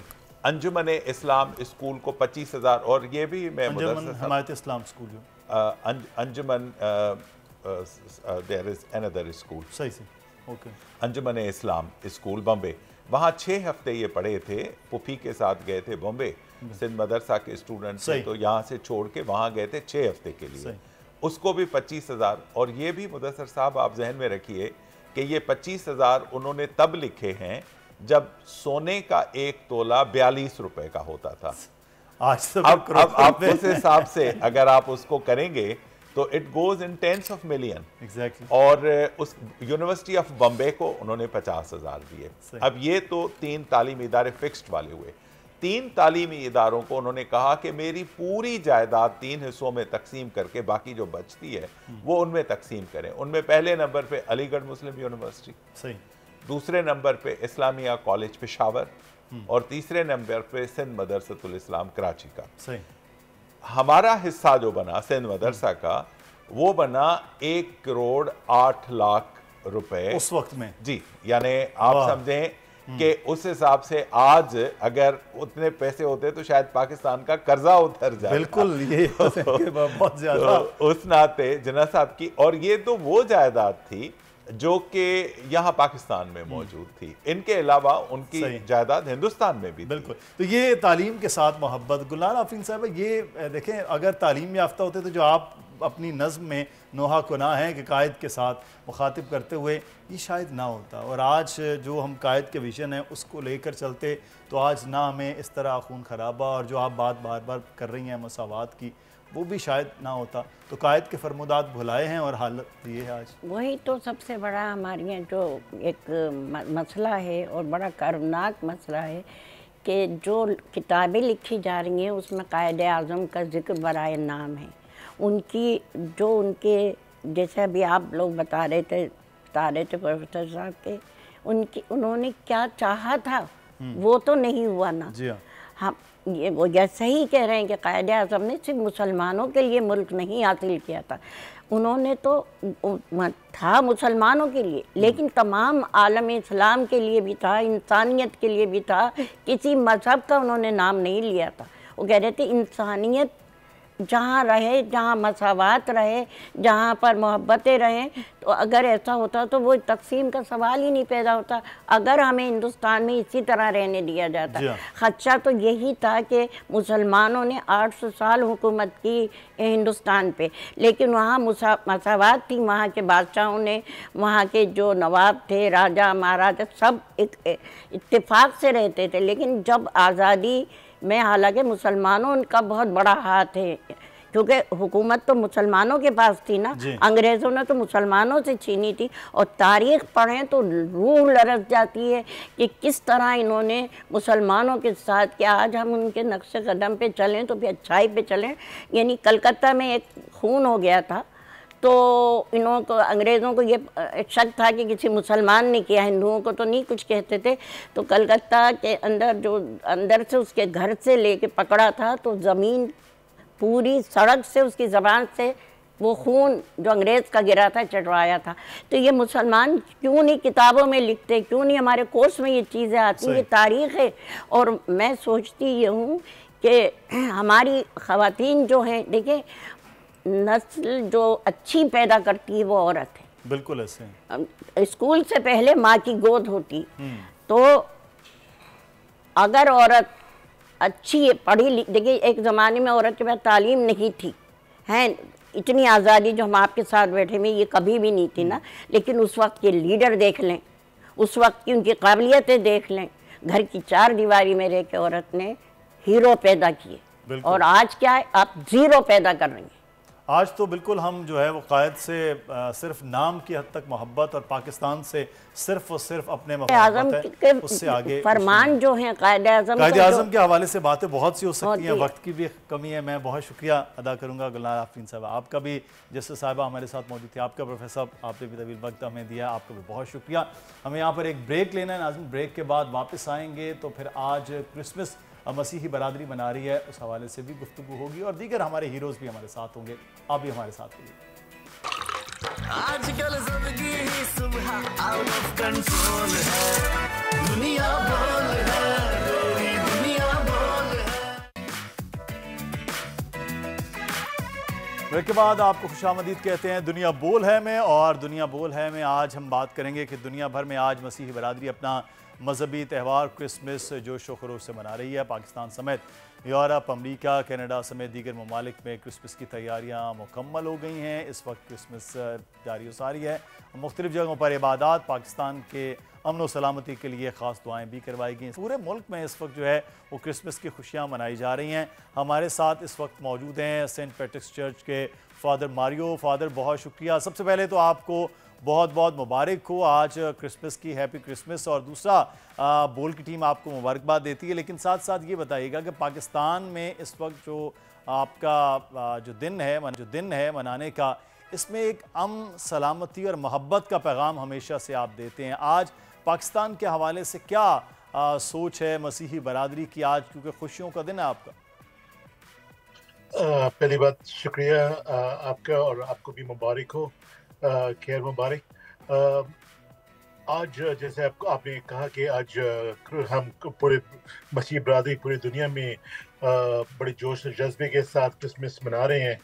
और आज हमने सेंट पैट्रिक्स चर्च में भी 11:30 बजे हमारी इबादत का आगाज़ की, जहाँ फजीलत माब आर्चबिशप बेनी ट्रेविस ने अपने पैगाम में वही अमन सलामती की बात की, और ख़ास तौर पर जोर दिया कि हम इस दुनिया में जहाँ हर जगह बदअमनी है, जहाँ हर जगह कत्ल गारत है, कि हमने इस दिन कम अज़ कम ये पैगाम लाने की ज़रूरत है। अफसोस की बात है कि जहाँ खुदा यीशु मसीह पैदा हुआ बैतलहम में, चंद हफ्ते पहले बैतलहम में चर्च के नुमाइंदे ने फैसला किया और वो ये बात पेश किया खबरों में कि वो सिर्फ इबादत या दुआई माहौल जो है वो बरकरार रखेंगे बैतलहम में। कोई तरतीब तो कोई खुशी कोई तरतीबात वगैरह नहीं होंगे जी। और ये बड़ी अफसोस की बात है, जहाँ जिस जगह पे खुदा ने मसीह पैदा हुआ उस जगह पे क्रिसमस सेलिब्रेशंस नहीं होंगे। क्यों? क्योंकि जो बदअमनी हो रहे दुनिया में और ख़ास तौर पर मिडल ईस्ट में इस क्राइसिस के दौरान, तो इसलिए उन्होंने कहा। और मेरे ख्याल में हर जगह पे बिशप बेनी ने भी कहा, पापायास ने भी ये कहा, इस बात पर जोर दिया कि हमने प्यार और मोहब्बत और अमन के लिए जद्दोजहद करना है और जो सलामती का शहजाद है कि हमें वलादत के मौके पर हमने ये पैगाम पूरी दुनिया में देना है। बिल्कुल, ये पैगाम पूरी दुनिया में अमन और सलामती का ही होना चाहिए। लेकिन फादर, एक चीज़ मैं यहाँ जानना चाहूँगा, इस वक्त पूरी दुनिया में जिस किस्म की सिचुएशन है उसमें भी यही पैगाम अगर फैले तो उसके बाद अमन और सलामती, और एक ये अमन और सलामती है जिससे पूरी दुनिया चल सकती है, उसके अलावा नहीं। लेकिन पाकिस्तान में कुछ अनफॉर्चुनेट मामलात भी हमने देखे कि वो भी हुए। हम तो हमेशा से ये बात करते हैं कि वो इस मुल्क में रहने वाले, क्योंकि आज कायद आज़म का भी जन्मदिन है, तो ये भी एक बहुत बड़े मसीहा का जन्मदिन है, दूसरी जानिब बानी पाकिस्तान का जन्मदिन है, ये एक ही है। दोनों का पैगाम इस मुल्क के हवाले से था कि सब, चाहे वो मुसलमान हों चाहे वो किसी भी मज़हब से ताल्लुक़ रखने वाले हों, वो इस मुल्क के मुकम्मल बराबर के शहरी होंगे। तो आज पाकिस्तान में रहते हुए कुछ अनफॉर्चुनेट भी वाक़यात होते हैं, मैं हमेशा उन पर बात करते हैं। तो आज पाकिस्तान में रहते हुए भी आप क्या पैगाम जो मुस्लिम बरादरी है उनको भी और अपने मसीही बरादरी को देंगे? देख, जहाँ तक हमारी कोशिश है कि हम हमारे मुल्क में हम कोशिश करते हैं कि भाईचारा और हम-आहंगी पैदा करें। और हुकूमत पाकिस्तान और हमारे स्कूल्स के ज़रिए से, मिसाल के तौर पर सेंट पैट्रिक स्कूल में हम ये पैगाम देने की कोशिश करते हैं। हम वहाँ मसीहियों का त्यौहार मनाते हैं, वहाँ मुसलमानों का त्यौहार मनाते हैं, हिंदुओं का त्यौहार मनाते हैं और हम सब मिलकर मनाते हैं। मिसाल के तौर पर एक क्रिश्चियन इदारे में हम ईद मिलादुल नबी सल्लल्लाहु अलैहि वसल्लम की ईद मनाते हैं, वहाँ हम अपना इफ्तार डिनर करते हैं, वहाँ हम क्रिसमस पार्टी करते हैं, वहाँ हम दिवाली सेलिब्रेट करते हैं, वहाँ हम होली सेलिब्रेट करते हैं। क्यों? ताकि ये पैगाम दे कि अगर हमने अपने मुल्क को मजबूत करना है तो हमने ये नहीं देखना कि मैं मसीह हूँ, मैं मुसलमान हूँ। यही रवादारी का मुजाहरा होना चाहिए इस मुल्क में, और इसी बात का मतकाजी है पाकिस्तान का आइन भी, कानून भी, कि यहाँ तमाम तर लोग बराबर हों। बहुत शुक्रिया फादर, एक बार फिर आपको मुबारकबाद। आप आज मसरूफ़ भी खासे होंगे, आपने हमें टाइम दिया है। आगे बढ़ेंगे और अब कुछ बात कर लेते हैं कि वो कहा जाता है कि पढ़ोगे लिखोगे तो होगे नवाब, खेलोगे कूदोगे बनोगे ख़राब। आज हम आपको मिलवाने वाले हैं ऐसे ही कामयाब लोगों से कि जिन्होंने अब एक बड़ा हैरानकुन तजुर्बा किया है कपास के हवाले से, और वो ये है कि जामिया कराची में कुछ स्टूडेंट्स ने एक साल में कपास के 3 बार पैदावार करने का कामयाब तजुर्बा किया। इस तजुर्बे में किन बातों का ख्याल रखा गया है, आपको पहले एक रिपोर्ट दिखाते हैं, फिर कुछ प्रोफेसर साहिबान हमारे साथ मौजूद हैं जो इस तजुर्बात और इन चीज़ों को, रिसर्च को हेड कर रहे थे,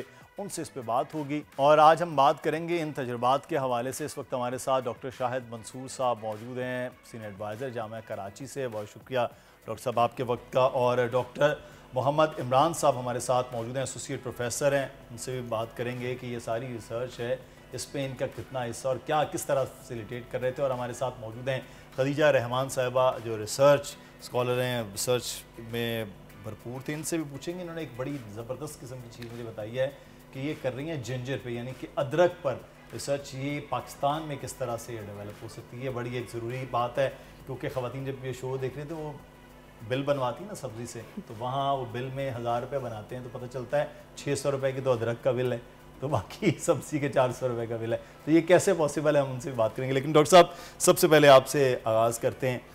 ये एक ही बार होती थी, हम तो पंजाब में देखते थे हमारी फसल में एक बार ही कपास होनी, ये 3 बार कपास कैसे होगा? बिस्मिल्लाहिर्रहमानिर्रहीम। सबसे पहले तो मैं आपका बहुत शुक्रगुजार हूँ कि आपने ये मौका दिया है। बेसिकली ये कि ये हमारा एक ये तजर्बाती एक्सपेरिमेंटल वर्क है। इसका बैकग्राउंड ये है कि हम डेफिनेटली जो पाकिस्तान का सबसे बड़ा इंडस्ट्रियल सेक्टर है वो है टेक्सटाइल जी। और उसमें उसकी जो डिपेंडेंस है वो कॉटन पर है और कॉटन हम लोग जो है पाकिस्तान में प्रोड्यूस करते हैं और लेकिन उसके अलावा कुछ बहुत ही जो हाई क्वालिटी प्रोडक्ट्स बनाने के लिए हमें ऑर्गेनिक कॉटन की ज़रूरत पड़ती है जो हमारे यहाँ बलूचिस्तान के मुख्तलिफ इलाकों में लगाई जा रही है। अब उसमें एक इशू था प्योरिटी ऑफ सीड का, तो उसको हमने टैकल करने के लिए एक तो ये किया कि वहाँ पे विज़िट किए पूरे बलूचिस्तान में, सिंध में, पंजाब में, और वहाँ से जो सीड था वो यहाँ पे लेकर आए। तकरीबन 80 के करीब हमारे पास वैराइटीज़ या जीनोटाइप मौजूद हैं। अच्छा, अब उनमें ये था कि किस तरह से उसको फास्ट ट्रैक किया जा सके। अब फॉर्चुनेट ये हुआ है कराची का मौसम बड़ा माइल्ड रहता है, आपको पता है कि सर्दी भी यहाँ बहुत हल्की सी आती है, और तो हमने ये किया कि पहले दिसंबर में लगाया और उसके बाद फिर अप्रैल में उसको हार्वेस्ट कर दिया। अच्छा। आइडिया ये था कि हम इसको प्योरीफाई कर सकें। फिर उसके बाद दूसरी दफ़ा लगाया और तीसरी दफ़ा और तीनों दफ़ा जो है अल्हम्दुलिल्लाह कामयाबी से हमने वो सीड हासिल कर लिया। अब एक तो ये है कि इसमें लेकिन बाकी मुल्क में मौसम बड़ा मुख्तलिफ होता है। जी जी जी। अब ये मेरी बड़ी पुरानी ख्वाहिश थी कि कोई ऐसा सेटअप बने जहाँ पे हम ऑफ सीज़न भी लगा सकें और जिसमें हमारा ख़र्चा कम हो। अच्छा। अब देखें, अगर इस मौसम में अगर आपने पंजाब में लगानी है कॉटन तो आपको ग्लास हाउस करना पड़ेगा, उसमें हीटिंग करनी पड़ेगी, उसमें लाइट्स इस्तेमाल करने की। कराची में एक मौसम इस तरह से माइल्ड रहता है, सही, ये पॉसिबल था। इसमें मैं समझता हूँ कि इसमें हम ये एक डिमांड ड्रिवन रिसर्च थी।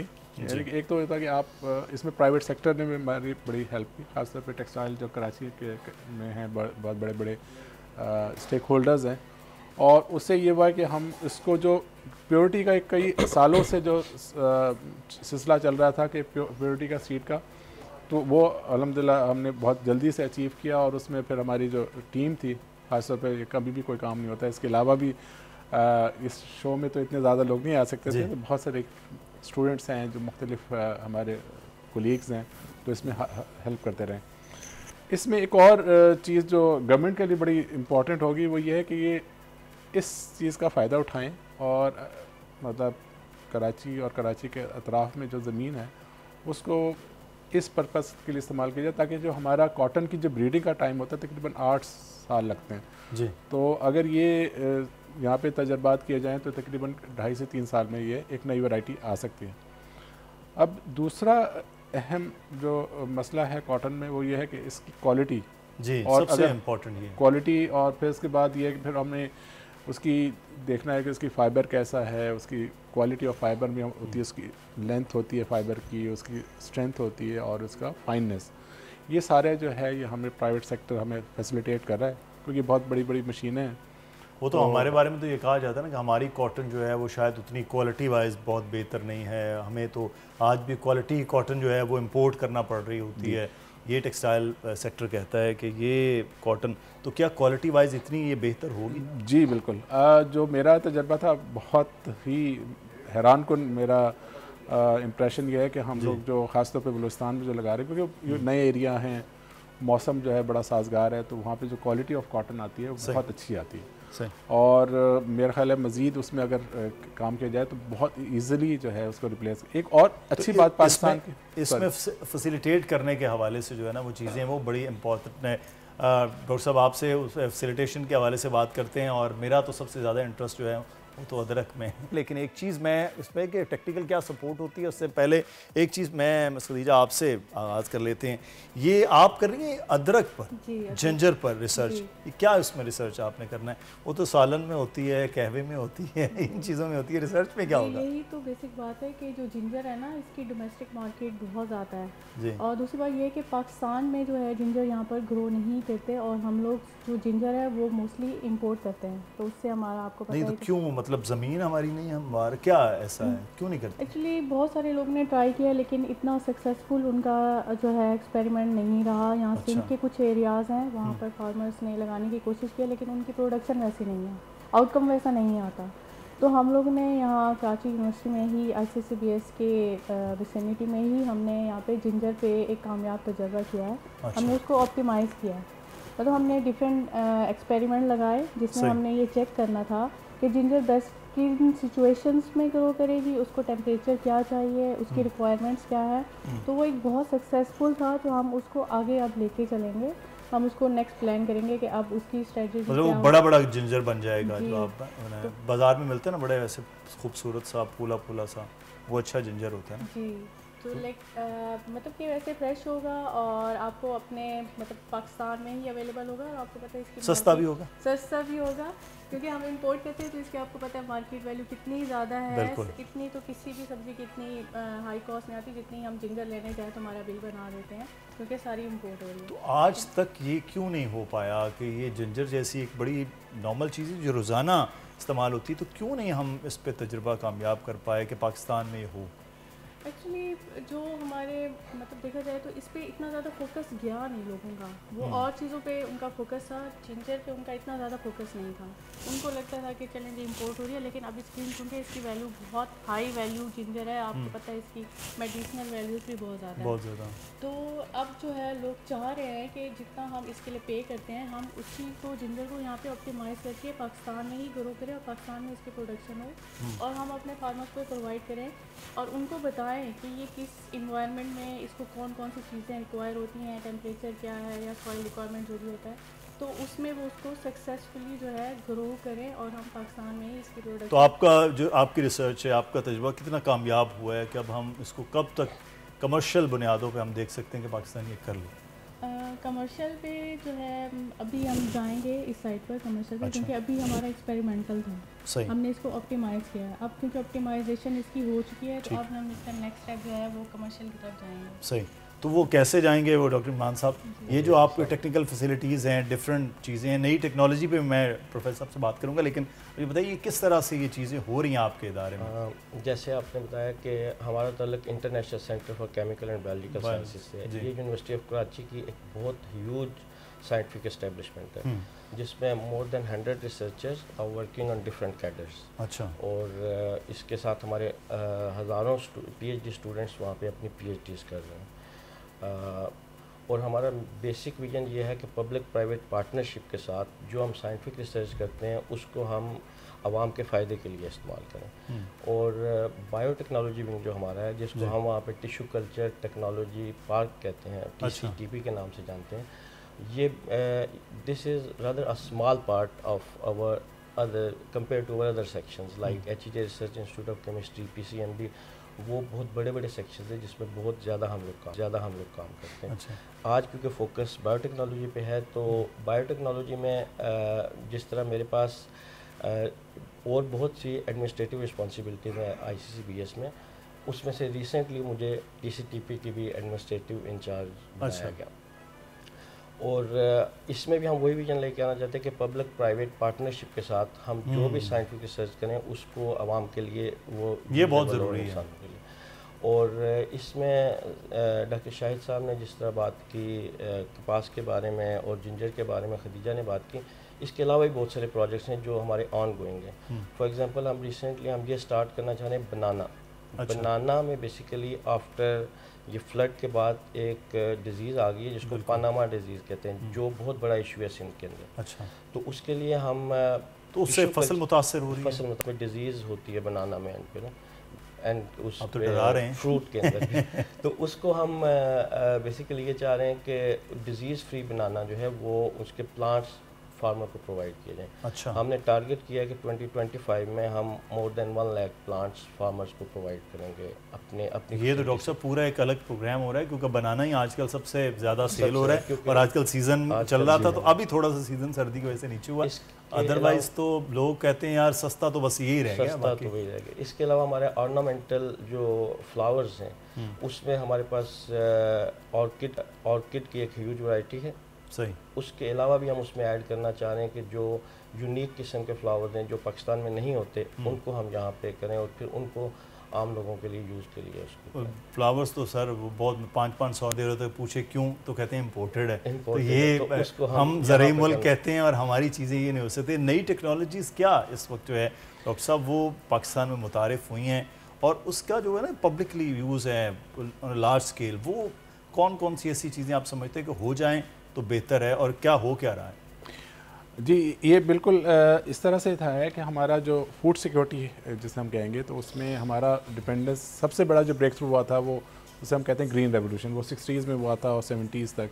अब वो लेवल ऑफ हो गया, मतलब ये कि अब उसके बाद फर्दर जो उसमें इंक्रीज़ है वो हमें नहीं मिल रही। दैट मीन्स कि हमें न्यू टेक्नोलॉजीज़ पे जाना पड़ेगा। उसमें से एक टेक्नोलॉजी से हम कहते हैं क्रिस्पर होती है। इससे ये होता है कि आप जैसे आप एडिटर हैं, आपने एक बुक लिखी हुई और उसमें अगर कोई माइनर सी चेंज करना हो तो उसको हम इस टेक्नोलॉजी से उसमें चेंज ला सकते हैं। सही।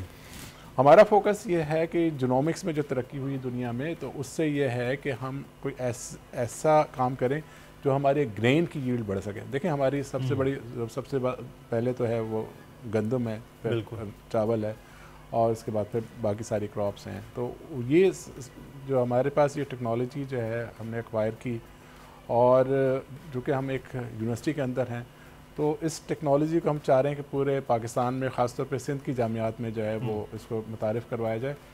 इससे पहले हम बहुत सारे इवेंट जो है वो इस्लामाबाद में, तुर्की में कर चुके थे इस क्रिस्पर टेक्नोलॉजी के हवाले से। तो इसको हम अब ये चाह रहे हैं कि इसका प्रैक्टिकल ट्रेनिंग कोर्स एक हो, तो वो इंशाल्लाह 28 दिसंबर से शुरू होगा और 5 जनवरी तक रहेगा और इसमें दुनिया के बहुत सारे एक्सपर्ट जो है वो लेक्चर देंगे। और हमारा इसमें बेसिकली ये कि हम जो तालिब इल्म हैं, जो हमारे असातिज़ा हैं, उनको एक नई टेक्नोलॉजीज़ के बारे में तारीफ़ किया जाए। और सबसे बड़ा टारगेट तो हमारा ये है कि हमारा पर एकड़ यील्ड भी बढ़े और दूसरा एक और हमारा बहुत बड़ा इशू है कि हम रोटी तो खा लेते हैं लेकिन क्या वो न्यूट्रिशन पूरी प्रोवाइड कर रही है नहीं, ये बहुत बड़ा इशू है। तो इसमें बहुत सारे न्यूट्रिशन से रिलेटेड जो एक्सपर्ट हैं वो बताएंगे कि हमारे यहाँ डेफिशिएंसीज कौन सी हैं और इसको किस तरह ओवरकम किया जा सकता है। इसमें एक और चीज़ जो मैं थोड़ा सा वो ऐड करूँगा वो ये है कि ये टेक्नोलॉजी जो जीनोमिक्स की टेक्नोलॉजी है, जब हम ओवरऑल फूड सिक्योरिटी की बात करें तो इसमें लाइव स्टॉक को हम नहीं भूल सकते। बिल्कुल।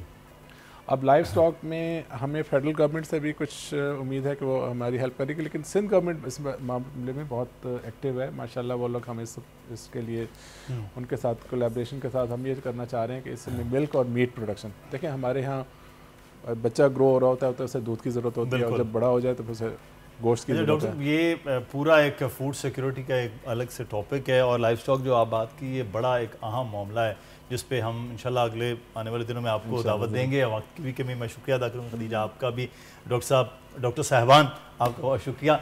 और नाज़रीन मौसम की बात कर लेते हैं क्योंकि जिस तरह से हम बात कर रहे थे फसलों के एक्सपेरिमेंट्स की, मौसम बड़ा ज़रूरी है कि उसका भी अहवाल जान लिया जाए। तो महकमा मौसमियात ने पेश गोई की है कि मुल्क के बालाई और बस्ती इलाकों में मौसम सर्द और मतला आलूद रहने के साथ चंद मकामात पर हल्की बारिश, बूंदाबांदी और बुलंद पहाड़ों पर हल्की बर्फबारी का इम्कान है, जबकि मैदानी इलाकों में शदीद धुंध, स्मॉग छाए रहने का इम्कान है। आज मुल्क के बेशतर इलाकों में इस वक्त दर्जा हरारत जो है वो किसी जगह मौसम सर्द है, खुश्क है, जबकि बालाई इलाकों में मतला जुज़वी तौर पर अबर आलूद रहेगा।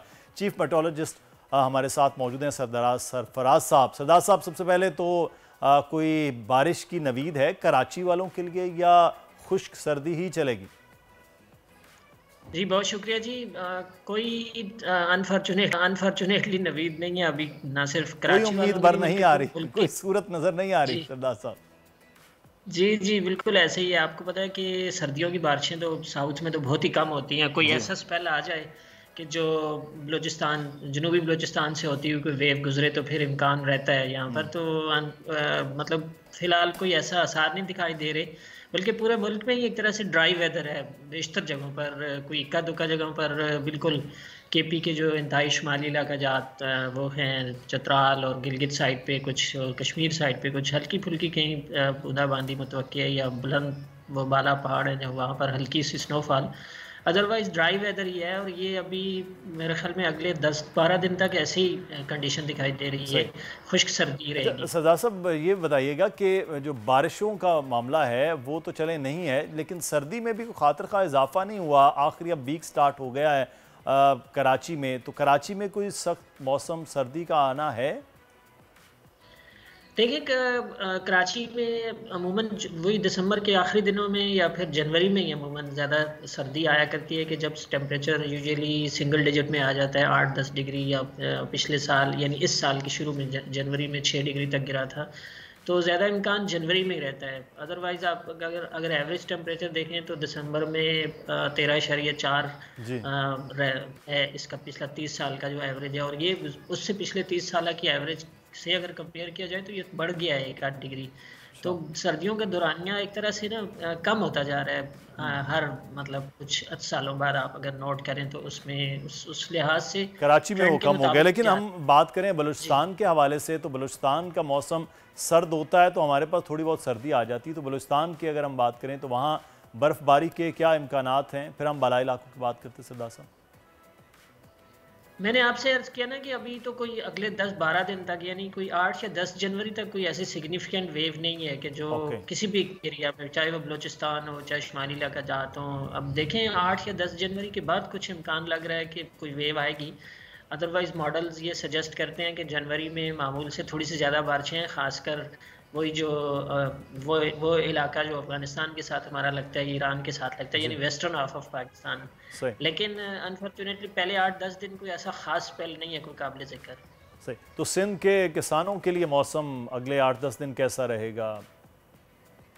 खुश्क मौसम है जी, बिल्कुल सिंध में पूरे सिंध में खुश्क मौसम है, लेकिन जो मैदानी इलाके हैं वहाँ पर सर्दी की शिद्दत थोड़ी ज़्यादा है। जैसे लाड़काना डिस्ट्रिक्ट में हमारा स्टेशन है तो उसमें 4-5 डिग्री चल रहा है, पिछले दिनों 2 डिग्री तक गिर गया था वहाँ टेम्परेचर। इसी तरह से उमरकोट डिस्ट्रिक्ट उत्तर पार्क जैसे जो ओपन एक तरह से वो है ना खुली मैदानी इलाके हैं तो वहाँ सर्दी निस्बतन ज़्यादा है दूसरी शहरी इलाकों के मुकाबले में। सही। तो मौसम खुश्क और सर्द आप कह रहे हैं कि अगले 8-10 दिनों में वो नज़र आएगा। बहुत सरदार साहब आपने हमें वक्त दिया और अब कुछ आगे बढ़ेंगे और बात कर लेते हैं अब खेल के मैदान हो या सियासत का। पाकिस्तानी कम्युनिटी अपनी सलाहियतों से दुनिया भर में अपनी मेहनत से पाकिस्तान का नाम बुलंद करने में पेश है। कनाडा के शहर ब्रैम्पटन में पहली बार 2 पाकिस्तानियों को बिजनेस एंड ट्रैवल का सफ़ीर मुकर्रर किया गया। क्या इन सफ़ीरों को मुकर्रर करने से पाकिस्तान और कनाडा के दरमियान कारोबार के भी नए रास्ते खुल जाएंगे? इसी पर बात करेंगे कनाडा में मौजूद हमारे बोल न्यूज़ के नुमाइंदे अजमत मुजीब से। जी अजमत, आगाह कीजिएगा कौन लोग हैं ये और क्या फ़ायदा पाकिस्तान को इस पे होगा?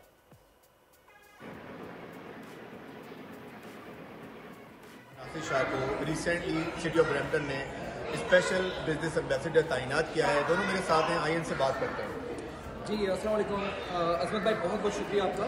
और मेरा नाम मोहम्मद शुएब है, मैं काफ़ी अरसे से कनाडा में रह रहा हूँ और ख़ुद भी मैं बिजनेसमैन हूँ। और यहाँ पर हम मशहूर हैं बिजनेस एम्बेसडर बनाने के लिए, और प्लस हमारे साथ टूरिज़म भी हमारे साथ होगा।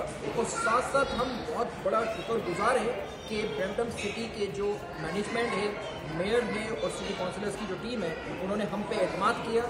हम 2 पाकिस्तानियों को इस पूरे सिटी के अंदर हम लोगों को ये वाली जॉब को हमें मिला है। हम आप सबसे गुजारिश करते हैं जितने भी पाकिस्तानी इस दुनिया में कहीं पर भी रहते हैं और वो ख़ासतौर पे कनाडा में आना चाहते हैं या अपने किसी भी मकसद के लिए आना चाहते हैं, आप प्लीज़ हमसे रब्ता भी कर सकते हैं। और किसी भी तरीके से आपको कोई PR का प्रॉब्लम आ रहा है या आपको कोई बिज़नेस सेटअप करना है और ब्रैम्पटन के अंदर बिज़नेस सेटअप करना है, ज़रूर आप हमसे रब्ता करें। हम आपकी किसी भी किस्म का, जैसे आपका फॉर एग्जांपल बिजनेस के अंदर आपको इमिग्रेशन का मसला है वो भी हम आपको ताउन करेंगे, आपको PR का मसला है वो भी ताउन करेंगे और बिजनेस सेटअप करने में आपकी बहुत ज़्यादा रहनुमाई हासिल करेंगे। और आपको जो चीज़ भी चाहिए नासिर भाई हमारे साथ होंगे। नासिर भाई और मैं हम दोनों के दोनों इस काम के अंदर शामिल हैं। जी बहुत शुक्रिया वंस अगेन, बिस्मिल्लाहिर्रहमानिर्रहीम। आपको पता है मेरा नाम नासिर शाह और मैं काफ़ी अरसे से ब्रैम्पटन में हूँ और काफ़ी अपनी ज़िंदगी की खिदमत की है हमेशा की तरह। और इस बार भी जो मुझे ये मैं कहूँगा बहुत बड़ा एजाज़ है जो हमें मिला है, ब्रैम्पटन का एम्बेसडर बना दिया है हम दोनों को। और हम माशाल्लाह हम एक बहुत बड़ी जिम्मेदारी हमारे कंधों पे पड़ी है और हम मिलजुल के बहुत काम करने जा रहे हैं और कोशिश कर रहे हैं कि जितने भी हमारे पाकिस्तानी कोई भी यहाँ पे आना चाहता है वो उसको वेलकम करते हैं, वहाँ से इमिग्रेशन से लेके PR तक। और यहाँ पे जितनी भी बिजनेस सेट करना है या घर लेना है, यहाँ जो भी हेल्प चाहिए उसकी हम हेल्प करेंगे। और आपको पता है मुझे क्वीन डबल जुबली मेडल दिया था 2012 में और उसके बाद मुझे प्लेटिनम जुबली मिला पिछले साल, उससे फिर इस साल मुझे प्लेटिनम जुबली मेडल मिला। और इतनी अचीवमेंट्स तभी मिलती हैं जब आप कुछ करते हैं। तो थैंक्स गॉड, मैं अल्लाह ताला का शुक्र अदा करता हूँ। मैंने हमेशा अपनी कम्युनिटी की खिदमत की है, साथ लेके चला, और मुझे मेरी कम्युनिटी ने बहुत अप्रिशिएट हमेशा किया। बहुत शुक्रिया।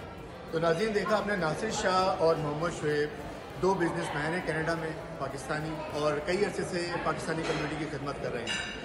इस तैनाती के बाद पाकिस्तानी कम्युनिटी में बड़ी खुशी की लहर है, और इसके साथ साथ वो उम्मीद कर रहे हैं कि कनाडा और पाकिस्तान के दरमियान बिजनेस के मौके पैदा होंगे। बहुत शुक्रिया मुजीब, आप हमें मिलवा रहे थे उन दो एम्बेसडर्स के साथ जो पाकिस्तानियों के लिए भी वहाँ मामलात को आसान करेंगे और पाकिस्तान के लिए भी आगे बढ़ेंगे। और अब पाकिस्तानियों के लिए अगले आने वाला जो हफ्ता है, ये जो चल रहा है, ये कैसा है?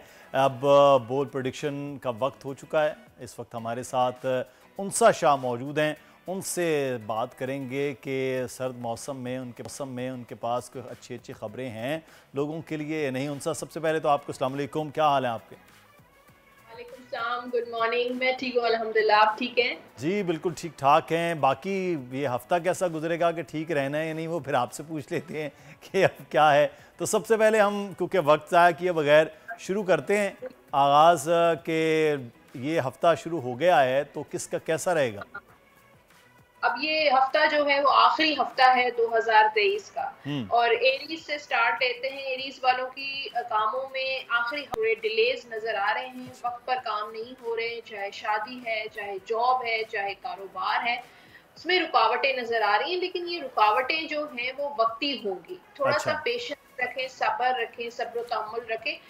आगे जाके जो है चीजें आपके एक्सपेक्टेशंस के मुताबिक जरूर होंगी, लेकिन थोड़े बहुत रुकावट के बाद। अगर टॉरस की बात करें, टॉरस के लिए बहुत अच्छा कार्ड है, हैप्पीनेस का कार्ड है, खुशियों का कार्ड है, शादी का कार्ड है, पैसे का कार्ड है। अब यहाँ पर प्रमोशन हो सकती है, सैलरी आपकी बढ़ सकती है, प्रॉफिट हो सकता है, इनहेरिटेंस मिल सकता है, विरासत मिल सकती है। मतलब टॉरस की तो असली ईद तो फिर टॉरस की हुई है, हैप्पी न्यू ईयर तो फिर टॉरस का हुआ। टॉरस की लॉटरी निकल आई है, और हर लिहाज से टॉरस का देखें तो ये हफ्ता बड़ा अच्छा गुजरेगा, बहुत जबरदस्त गुजरने वाला है। स्पेशली फाइनेंशियली, मनी वाइज जो है वो खुश नजर आ रहे हैं। फिर अगर हम बात करें जेमिनाई के लिए जो कार्ड है, अनएक्सपेक्टेडली कुछ सिचुएशंस आ सकती हैं। वैसे तो ये टाइम जो है जेमिनाई के लिए भी बहुत अच्छा रहेगा, कोई अथॉरिटी पोजीशन उनको मिल सकती है। अच्छा। और शादी के काफी अच्छे चांसेस हैं, लेकिन थोड़ा सा अपने गुस्से पे काबू पाना है, कंट्रोल करना है। एंगर इश्यूज उनको हो सकते हैं, ब्लड प्रेशर हाई हो सकता है। थोड़ा सेहत का ख्याल रखें और अपने गुस्से को कंट्रोल करें। जज्बात में आके कोई भी आपने फैसला नहीं लेना है। सही। कैंसर की बात करते हैं, यहाँ पर 8 ऑफ कप्स का कार्ड है, तो थोड़ी सी सैड एनर्जी नजर आ रही है कैंसर। चलिए, आपने मतलब हमारी सैड एनर्जी से स्टार्ट कर लिया हमारे कैंसर। अच्छा। तो आपका भी स्टार है ना, वो कैंसर है, लेकिन कार्ड जो यहाँ पर आया है तो वो यही है कि डिसअपॉइंटमेंट है। अब वो जॉब के हवाले से है, पैसों के हवाले से, रिलेशनशिप के हवाले से, और थोड़ी सी मुझे दुख नजर आ रहा है। पास्ट को याद करते हुए नजर आ रहे हैं, कोई पुराना दोस्त उनको याद आ सकता है, उनके साथ कांटेक्ट करने की कोशिश कर सकते हैं। खर्चा इस हफ्ते जो है वो कैंसेरियंस का बढ़ेगा, पैसे जाते हुए नजर आ रहे हैं। तो कैंसेरियस याद कर लें कि मेरे अजीजों, तमाम दुख है, सुबह दुख है, शाम दुख है। ये हफ्ता तो उनसा ने बता दिया कि कैंसेरियस के लिए अच्छा नहीं है। जी उनसा कंटिन्यू कीजिए।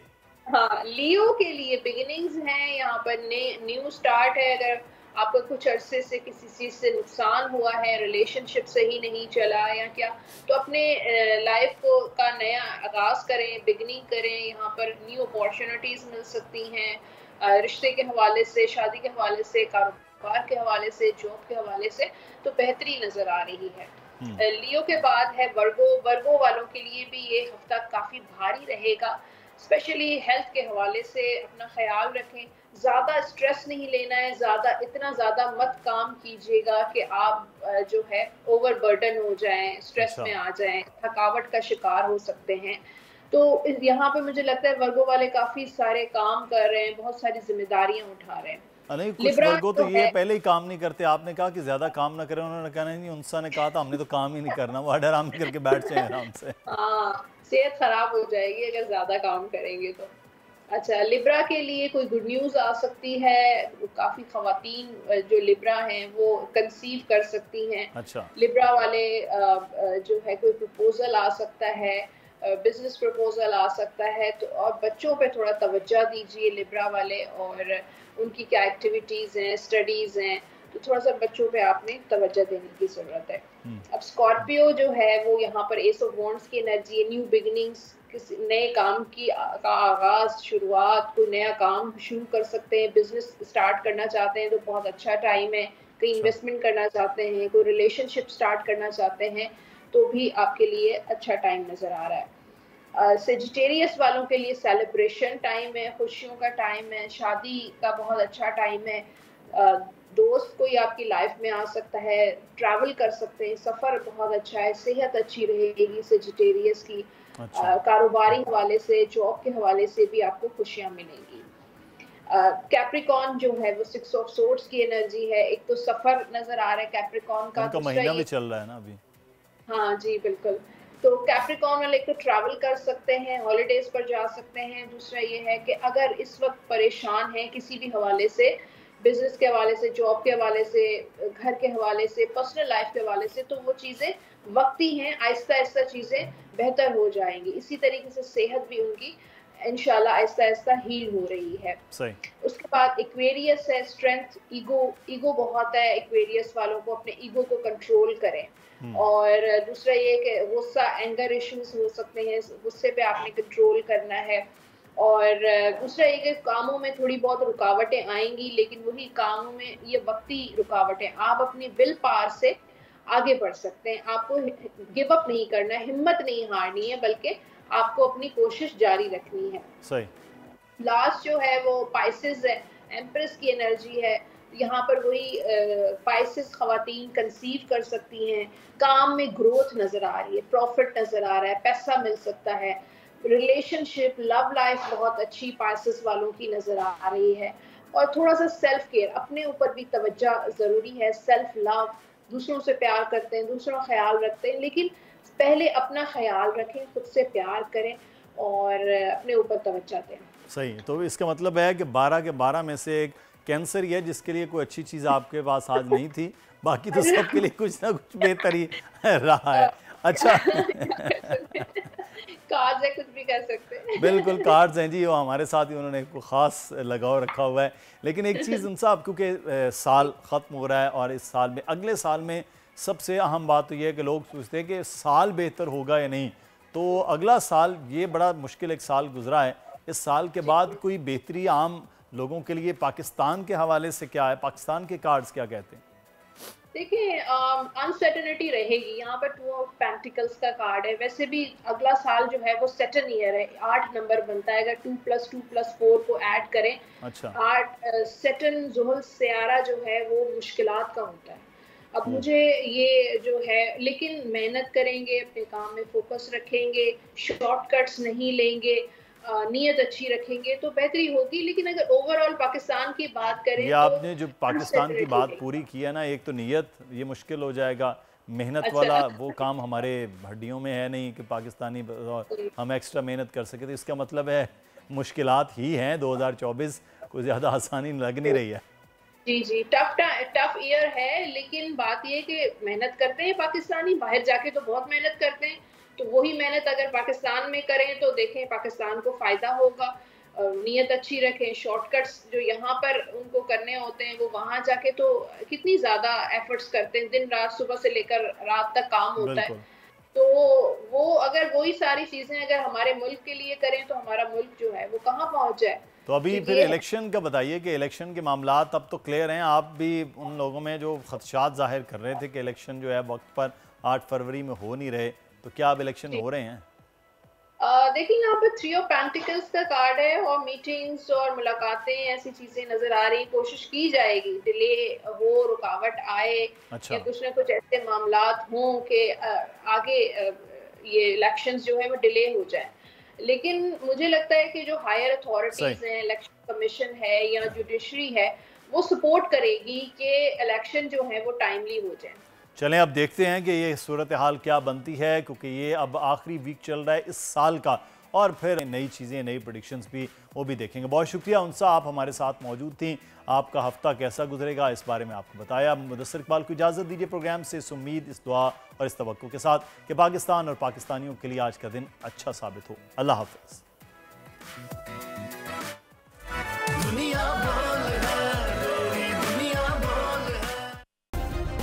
सब्सक्राइब करें और बेल दबाएं ताकि कोई खबर रह न जाए।